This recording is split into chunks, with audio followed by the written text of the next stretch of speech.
लातूर जिल्ह्यातल्या शेतकऱ्यांवर पोलिसांचं एक नवं संकट आलेलं आहे। आपण जर पाहिलं तर पेरणीचे दिवस आहेत आणि शेतकरी एका गावावरून दुसऱ्या गावाला जे आहे ते बैल घेऊन जात असतात, बैलजोडी घेऊन जात असतात किंवा प्रसंगी एक शेतकरी दुसऱ्या शेतकऱ्याला मदत करत असतो आणि अशा वेळेला बैलजोडीचा प्रवास जो आहे तो अडचणीचा ठरतो आहे शेतकऱ्यांसाठी।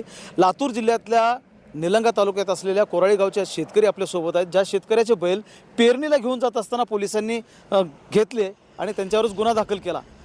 म्हणजे या शेतकऱ्याचा पेरणीचं तर जो विषय आहे तो बाजूलाच राहिला, मात्र या शेतकऱ्याला आता कोर्ट कचेऱ्या पोलीस स्टेशन पाहावं लागतंय, पेरणी दूर राहिली। मला सांगा काय घडलं तुमच्यासोबत? मी साळेगावहून बैल खरेदी केलो आणि आणला तो गावाकडे कोराळीकडे। निलंग्याला बजरंग दलवाले हे गोरक्षकवाले धरले। पुन्हा नंतर गाडी मी शेतकरी आहो, दाखले दावलो, सगळे केलो तरी नाही ते पोलिस येऊ दे म्हटले। पोलिस आले तरी पोलिस मला एक हे केले, चला तुमच्या बैलाला काहीच होऊ शकत नाही, तुम्ही चला ठाण्यात, तुमचे बैल लगेच सुटताव आणि ते गाडीवर दाखल करायचं आम्हाला गुन्हा म्हणून असं म्हणून मला ठाण्यात आणले। म्हणजे तुम्हालाच आरोपी केलं आता? हो, मलाच आरोपी केले। म्हणजे तुम्ही वैयक्तिक तुमचे बैल म्हणजे शेतावर घेऊन निघाले होतात? शेतावर मी स्वतः खास पेरणीसाठी घेऊन निघालो होतो।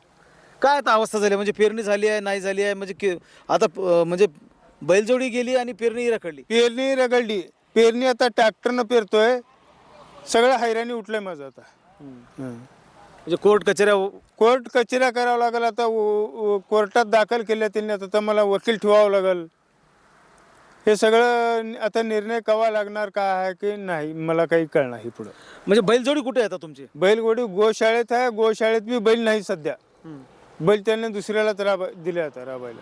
म्हणजे गोशाळेकडे दिलं पण गोशाळेवाले पण सांभाळत नाहीत? सांभाळते नाही गोशाळेवाले सुद्धा। काय मागणी आहे आता तुमची सरकारकडे? बघा आता काय म्हणणं आहे, का करावं हे आता मला तर काय कळणार आहे तेवढं आता। म्हणजे किती रुपयांना ती बैलजोडी घेतली होती? 1 लाख रुपयाला बैलजोडी घेतलाय। आता मला दुसरे 1 लाख रुपये परत नेतात आणि हे पेरणीला आता ट्रॅक्टरला 50-50 हजार रुपये खर्च आता पेरायला। हे आता कोर्ट कचेरी करावं। म्हणजे शेतकऱ्यासमोर पेरणी सोडून देऊन ही दुसरेच कामं जी आहेत ते लागले आहेत, कोर्ट कचेऱ्या आणि पोलिसांच्या कारवाईला सामोरे जावं लागते शेतकऱ्याला। लक्षात घेतलं आपण तर लातूर पोलिसांना देखील एका प्रकरणामध्ये अशी नामुष्की आली होती की गुन्हा वापस घ्यावा लागला होता, शेतकऱ्यावरच गुन्हा दाखल करण्यात आलेला होता। आणि या घटनेमध्ये देखील जर आपण पाहिलं तर या शेतकऱ्याचे बैल जे आहेत ते पोलिसांनी आता काढून घेतलेले आहेत, गोशाळेला दिले आहेत आणि गोशाळे चालकांना देखील ते बैल जे आहेत ते इतरांना दिले आहेत, अशा प्रकारचा आरोप होतो। एकूणच लातूर जिल्ह्यातल्या शेतकऱ्यांसमोर एक नवं संकट जे आहे ते पोलीस कचेऱ्यांचं आणि कोर्टाचं येऊन ठेपलं आपल्याला पाहायला मिळतं आहे। पेरणीच्या काळामध्ये देखील बैलजोडी जी आहे ती एका शेतकऱ्याला दुसऱ्या शेतकऱ्याची मदत करता येत नाही किंवा इतर ठिकाणी बैल हलवता येत नाहीत, अशा प्रकारची स्थिती आहे।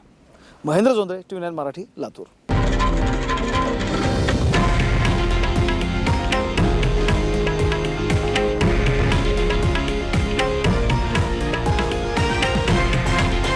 हे आहे देशातील नंबर 1 न्यूज नेटवर्क आणि आपण पाहत आहात TV9 मराठी, एकमेव।